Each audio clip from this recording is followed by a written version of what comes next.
Imagine this: a tiny shop in Spain selling clothes that looked like high fashion, but at prices ordinary people could afford. No ads, no flashy marketing, just a simple idea: make what people want fast. That small shop grew into Zara, the brand that changed fashion forever and built the global empire we now call fast fashion. Welcome to Boardroom Stories. Here we uncover how today's biggest companies were built.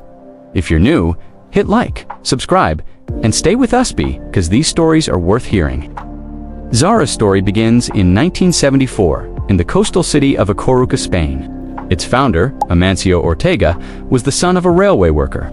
He started small, making bathrobes and pajamas in a little workshop with his then-wife. The very first Zara store was tiny, but Ortega had a revolutionary idea. Why not bring high-fashion looks to everyday people, quickly and affordably? Instead of predicting fashion months in advance, like traditional brands, Zara flipped the system.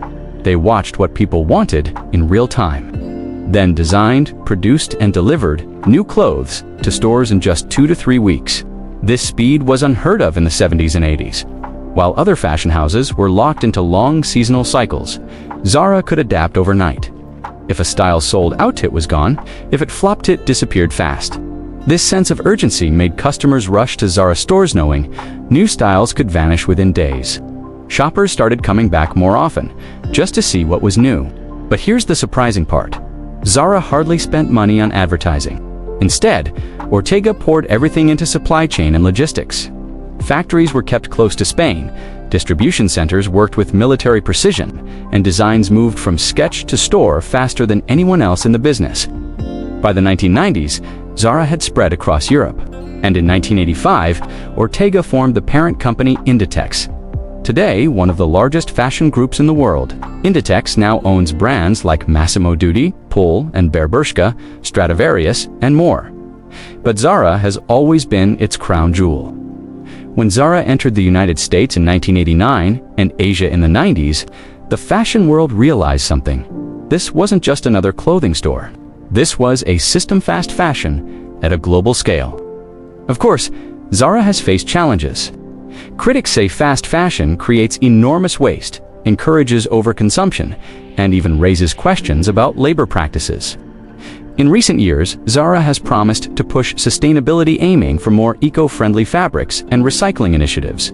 But love it or hate it, Zara changed fashion forever. It made trends more accessible, forced competitors to speed up, and gave rise to a new way of thinking about clothes. Today, Zara has over 2,000 stores in 90-plus countries.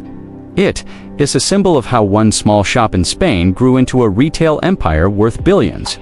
From Amancio Ortega's modest workshop to a global brand that redefined how we shop for clothes. Zara's story proves that sometimes disruption doesn't come from technology, it comes from rethinking the basics. If you enjoyed this story, don't forget to like, share, and subscribe to Boardroom Stories. And tell us which fashion giant should we cover next.